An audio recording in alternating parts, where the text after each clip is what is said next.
Party వ్యవస్థాపక సభ్యులు, గత 24 సంవత్సరాలుగా కేసీఆర్ గారికి తోడుగా నీడగా ఉంటూ నల్గొండ జిల్లాని 10 సంవత్సరాల అభివృద్ధి పథంలో ముందుకు నడిపిస్తూ ఇవాళ ఈ కార్యక్రమానికి ముఖ్య అతిథిగా వచ్చినటువంటి గౌరవనీయులు పెద్దలు నాకు అన్నతో సమానం జగదీశ్వర్ రెడ్డి గారికి, అట్లాగే గౌరవ శాసన మండలి సభ్యులు కోటిరెడ్డి గారికి, జిల్లా పార్టీ అధ్యక్షులు మాజీ శాసనసభ్యులు గౌరవనీయులు రవీంద్ర నాయక్ గారికి, వేదిక మీద ఉన్నటువంటి మాజీ శాసనసభ్యులు భూపాల్ రెడ్డి గారికి, విజయసింహారెడ్డి గారికి, గౌరవ టిఆర్ఎస్ పార్టీ సీనియర్ నాయకులకు, మిర్యాలగూడ నియోజకవర్గానికి చెందినటువంటి గౌరవ ఎంపీపీ అధ్యక్షులకు, గౌరవ జడ్పీటీసీ సభ్యులకు, సొసైటీ చైర్మన్లకు, కౌన్సిలర్లకు, మున్సిపల్ చైర్మన్లకు, పేరు పేరున అందరికంటే ముఖ్యంగా మిర్యాలగూడ నియోజకవర్గంలో నలుమూలల నుండి వచ్చినటువంటి కార్యకర్తలకు, నాయకులకు, టిఆర్ఎస్ పార్టీ కుటుంబ సభ్యులకు, తాజా మాజీ గౌరవ సర్పంచ్లకు, ఎంపీటీసీ సభ్యులకు, మీడియా మిత్రులకు అందరికి కూడా పేరు పేరున హృదయపూర్వక నమస్కారాలు తెలియజేసుకుంటా ఉన్నాను.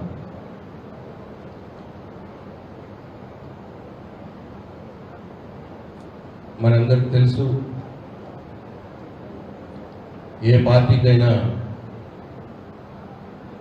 కార్యకర్తలే పునాది, పట్టుకొమ్మలు.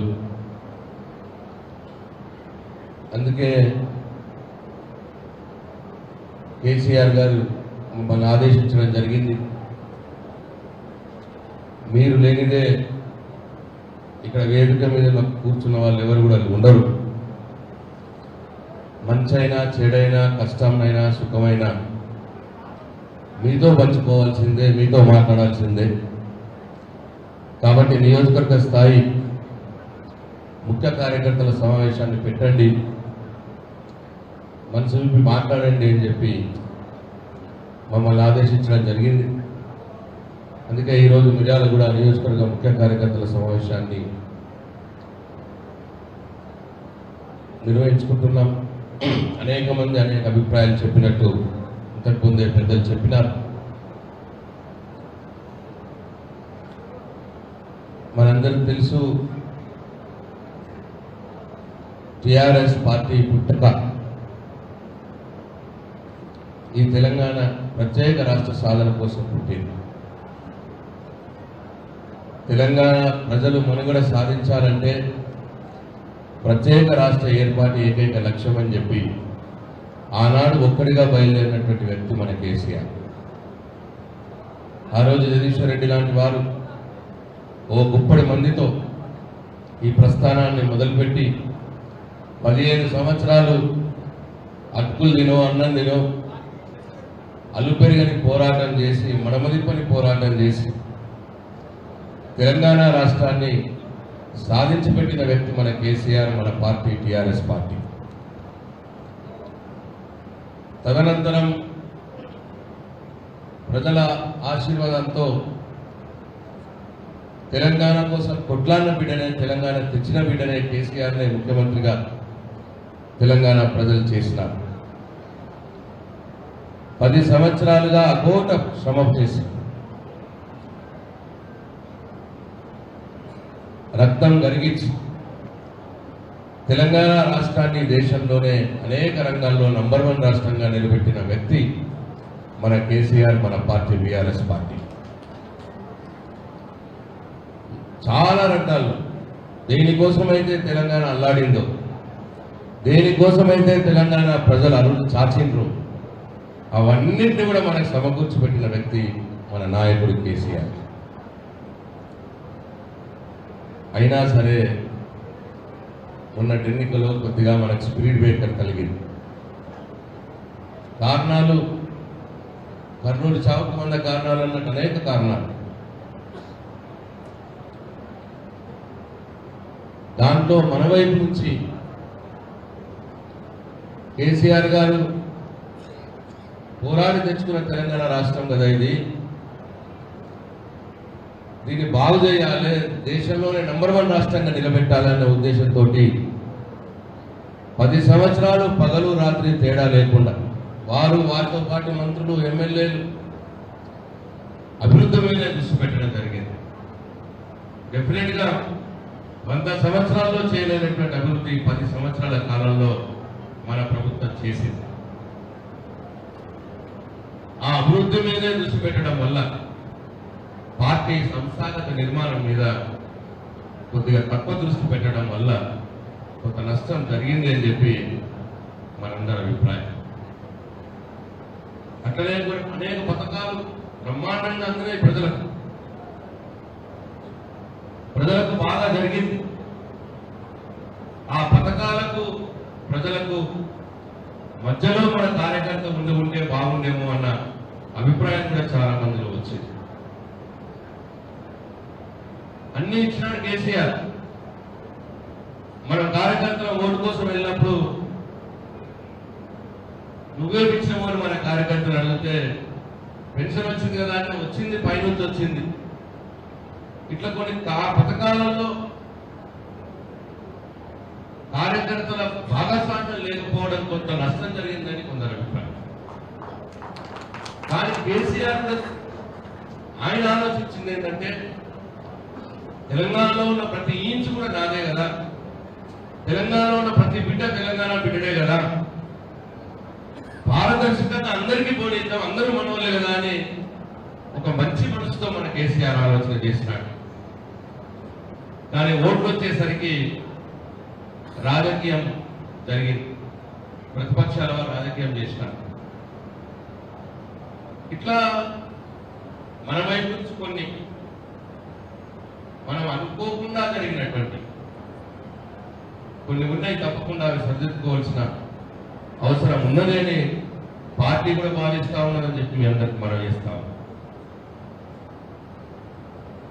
ఏదో పెద్ద తేడా లేదు మనకు వాళ్ళకి, జస్ట్ 1.8%, 1.8% మనకు వాళ్ళకి తేడా. నా దృష్టిలో కాంగ్రెస్ వాళ్ళు గెలవలే, మనమే కొద్దిగా స్లో డౌన్ అయ్యి వాళ్ళు గెలిచినారు అంతే తప్ప వాళ్ళేదో ధర్మ పోరాటంలో వాళ్ళు గెలవలేదు. దీనితో విపరీతమైన అబద్ధాలు గత 2 సంవత్సరాలుగా ప్రాణ అబద్ధాలు ప్రచారం చేసినారు.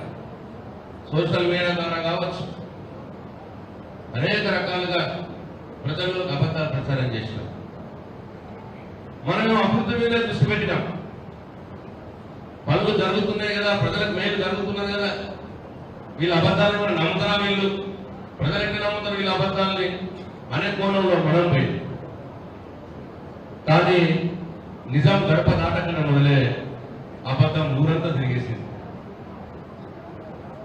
అనేక రకాలుగా ప్రగతి భవన్ ముఖ్యమంత్రి గారి అధికారిక నివాసం కడితే 150 బెడ్రూమ్లు ఉన్నాయి, దాంట్లో ప్రచారం చేసినారు.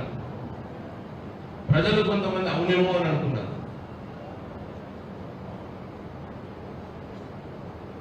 అట్లనే బుల్లెట్ ప్రూఫ్ బాత్రూమ్లు ఉన్నాయి, బంగారం నల్లలు ఉన్నాయి, ఒక్కటి కాదు ప్రచారం.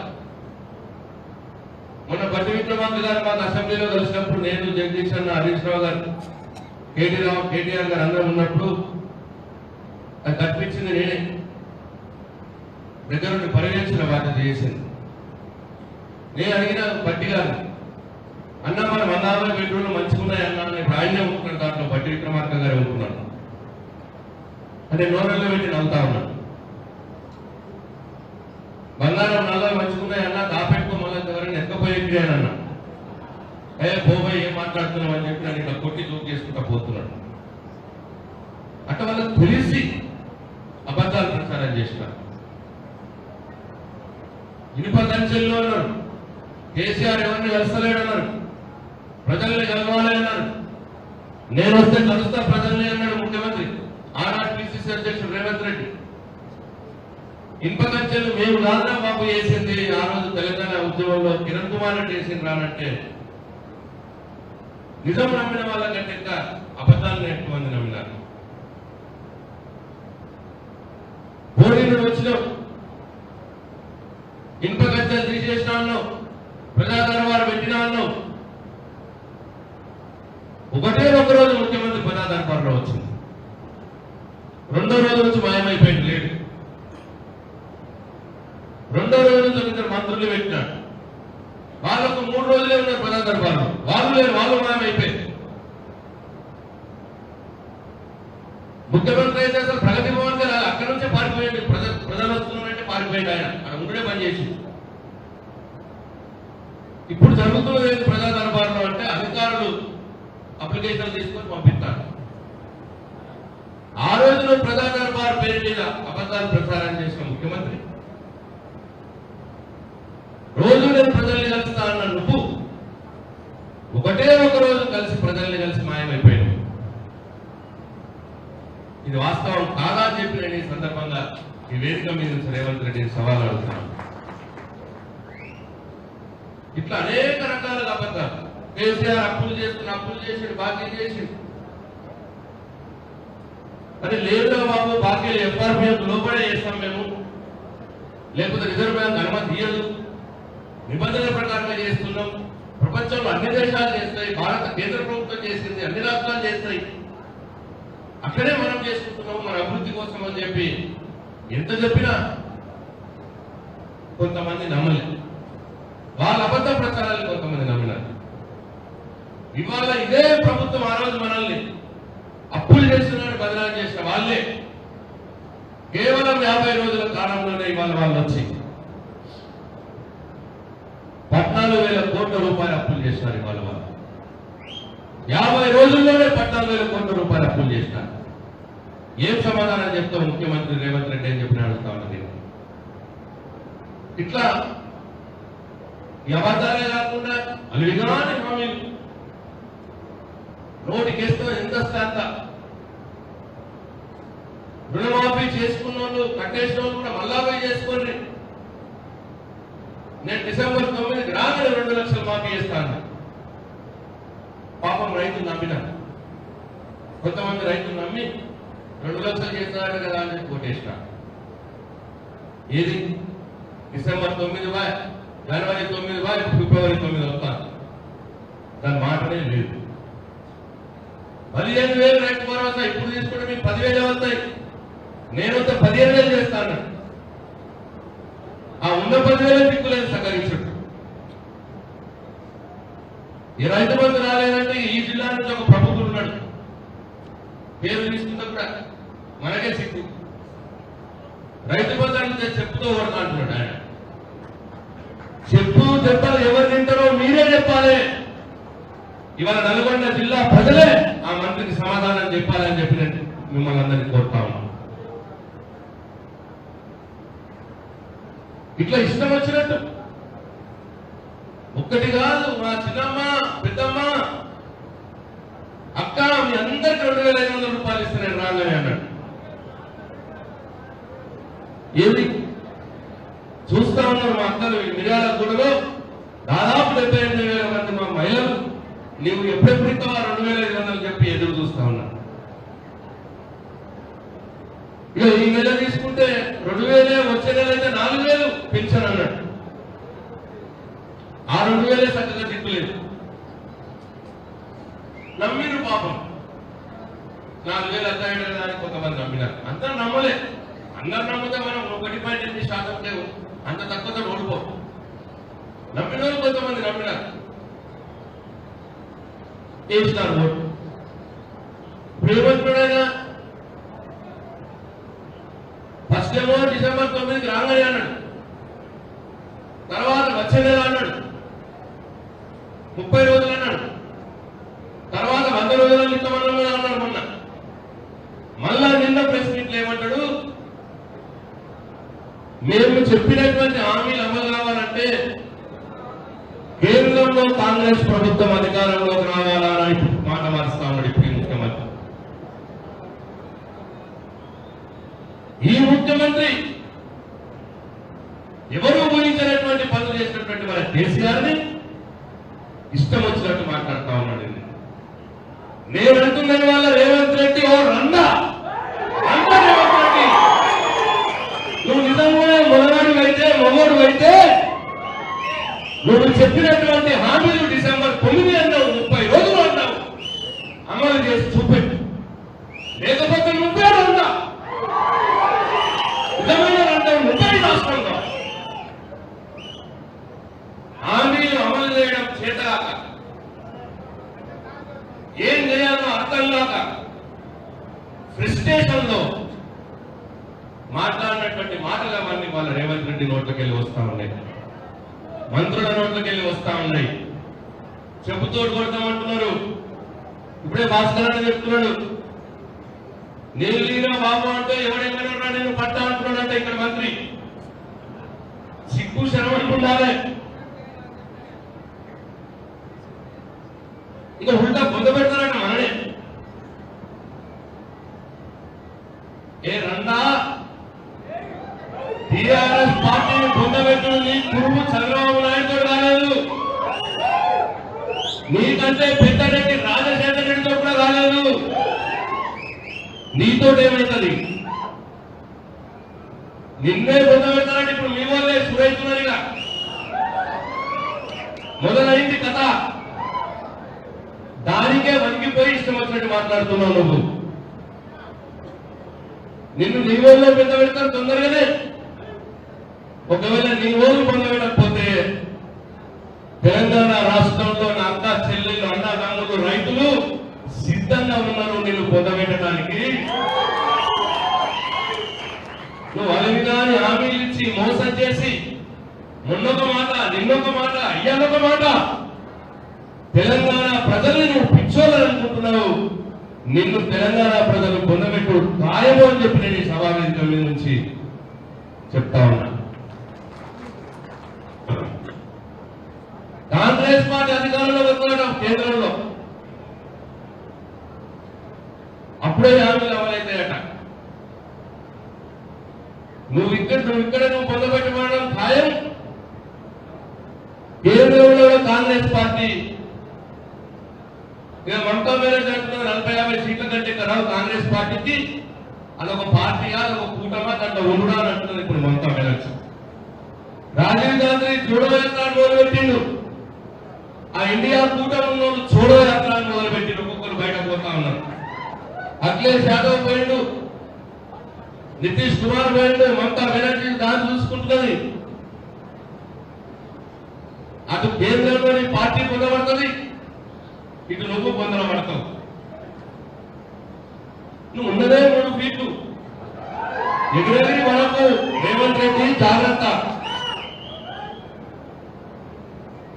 భాష నేర్చుకో, భాష మంచిగా మాట్లాడు. మన ముఖ్యమంత్రి పదవి మీద ఉన్నావు, హోదాకు తగ్గట్టు ఎట్లనే శాత కాదు. కనీసం ఒక ఎమ్మెల్యే స్థాయి మాట్లాడు. ముఖ్యమంత్రి స్థాయి అయితే నీకు రానే రాదు. చూస్తున్నారు, జనం చూస్తా ఉన్నారు. నెల 2 నెలలకే ఎగ్జిస్టెన్సీ పడుతున్నారు. ఎట్లా పడుతున్నారు? నువ్వు మీ మంత్రులు రెడీ ఉన్నది మన పార్లమెంట్ ఎలక్షన్ లో మిమ్మల్ని పొందబెట్టడానికి. మీ అహంకారం వెళ్ళిపోతా ఉన్నది. ఏదో 2 సార్లు వేసినాం కదా, ఇలా ఎక్కువ చెప్తున్నారు కదా, ఎక్కిస్తున్నారు కదా అని చెప్పి ఒకసారి సూతంలో అని కొంతమంది అటు దిక్కు పోయింది. ఆ పాపానికే నువ్వు గెలిచినావు కానీ నువ్వేదో ధర్మ పోరాటం చేసి నీకేదో పెద్ద ఓట్లు వచ్చి ప్రజలతోటి మెచ్చి అట్లా గెలవలేదు. నువ్వు సూతం అని అనుకున్నావు. పాలన మన దగ్గర ఎట్లుందంటే ఎవ్వరు 2 సార్ల కంటే ఎక్కువ సార్లు గెలవలేదు మొత్తం దక్షిణ భారతదేశం ఇప్పటిదాకా. ప్రజలకు ఆలోచన వస్తుంది 3వసారి రాగానే చూద్దాం లేదు ఒకసారి అని, కానీ వేరే దిక్కు చూస్తారు. గణాంతం గెలిచినావు. ఏ పార్టీ కూడా 2 సార్ల కంటే ఎక్కువ కంటిన్యూస్ గా గెలలేదు దక్షిణ భారతదేశంలో ఇప్పుడు దాకా. ఇంకోటి కూడా చెప్తా ఉన్నా, 2014 నుంచి తీసుకుంటే ఈ దేశంలో కాంగ్రెస్ పార్టీ 2వ సారి ఎప్పుడు కూడా గెలలేదు, ఒకటేసారి గెలిచింది అంతే. కాబట్టి మిత్రులారా, సోదరులారా, ఈ సంసారం ఏమి ముద్దపడే సంసారం కాలేదు, ఇదంతా నడవత్రం సంసారం ఏది, ఎంత దూరం పోయింది. ఆయన పోదామనుకున్నా ఆల్రెడీ ఈ సంసారాన్ని ముందడు కొడియారు లేదు, ప్రజలైతే సిద్ధంగానే ఉన్నారు.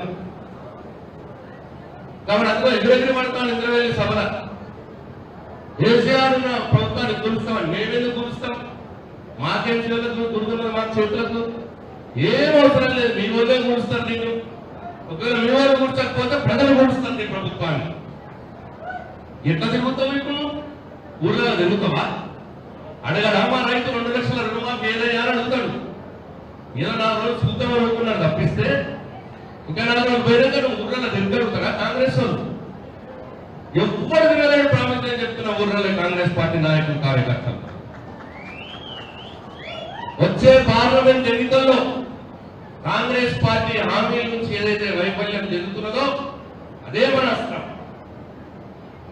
కాంగ్రెస్ పార్టీకి ఓటేసిన 70% మంది మళ్ళీ కేసీఆర్ దిక్కొచ్చు ఖాయం ఓటర్లని చెప్పి నేను మీ అందరికీ మనం వేస్తాను. కాబట్టి పార్లమెంట్ ఎన్నికలు కావాలంటే మన ఎంపీటీసీ జడ్పీటీసీ ఉంటాయి. ఎంపీటీసీ జడ్పీటీసీలు అయితే టీఆర్ఎస్ పార్టీ కండువా ఎవరు కప్పుకుంటే ఎవరికి బీఫామ్ అని జగదీశ్ మా భాస్కర్ గారు ఎవరికి బీఫామ్ ఇస్తే వాళ్ళకి గెలిచిపోయినట్టు రాసి పెట్టుకోరు. మీరు ఎంపీటీసీ జడ్పీటీసీ ఎలక్షన్ అప్పటికి మొత్తం పండుగలు ఇట్లా పండు లక్షల మంది చూస్తున్నారు. ఇప్పుడు ఇష్టమన్న హామీల కోసం ఏ ఊళ్ళో అడుగు పెట్టలేదు. ఊళ్ళో పోతేనే వీళ్ళన్న సురైతదిగా. తెలంగాణ ఉద్యమంలో తెలంగాణ ద్రోహులైనటువంటి నాయకుల్ని ఎట్లా తరిమి కొట్టిర్రో అట్లా ఇవాళ కాంగ్రెస్ పార్టీ నాయకుల్ని, కార్యకర్తల్ని తరిమి కొడతారు ప్రజలు. అంత మోసపూరితమైన హామీలు ఇచ్చినా నువ్వు అమలు చేయలేరు. కాబట్టి మీ అందరికీ నా మనవి ఉంటాయి. ఒక కుటుంబం అన్నాక కొన్ని అపోహలు ఉంటాయి, కొద్దిగా ఇగోస్ ఉంటాయి. ఇటు పైన ఉన్న వాళ్ళకు ఉండొచ్చు, కింద ఉన్న వాళ్ళకు ఉండొచ్చు. అందరం కలుపుకొని మనమే మన పొరపాటును సరిదిద్దుకొని అందరం ఒక్కటిగా మన యొక్క పార్టీ ఎంపీ అభ్యర్థిని కలిసికట్టుగా మనందరం కలిపి గెలిపించుకోవాల్సిన అవసరం ఉన్నది. ఎందుకంటే తెలంగాణకి ఏనాటికైనా శ్రీరామ రక్ష మన బీఆర్ఎస్ పార్టీ, మన కేసీఆర్. పార్లమెంట్ లో తెలంగాణ గలం వినిపించాలంటే అది ఒక బీఆర్ఎస్ ఎంపీ వల్లనే అవుతుంది. కాంగ్రెస్ ఎంపీలు, బీజేపీ ఎంపీలు తెలంగాణ పక్షాన కొట్లాడని వాళ్ళు. దానికి ఉదాహరణ ఇవాళ మన కృష్ణా నది మీద ఉన్న ప్రాజెక్టు కేఆర్ఎంపీ కేంద్ర ప్రభుత్వానికి అప్పచెప్పడమే దానికి ఉదాహరణ. అప్పచెప్పి నువ్వు ఒక్కరు మాట్లాడతలేడు, మళ్ళా కొట్లాడుతున్నది మన బీఆర్ఎస్ పార్టీ ఎంపీలు వాళ్ళు అక్కడ పార్లమెంట్ అని చెప్పి మీ అందరికీ మనం చేస్తా ఉన్నా. వీళ్ళ హామీలు అమలు చేయాలన్నా వీళ్ళని ప్రశ్నించే గొంతుగా ఉండాలి, వీళ్ళని నిలబెట్టి కడిగేస్తూ ఉండాలి.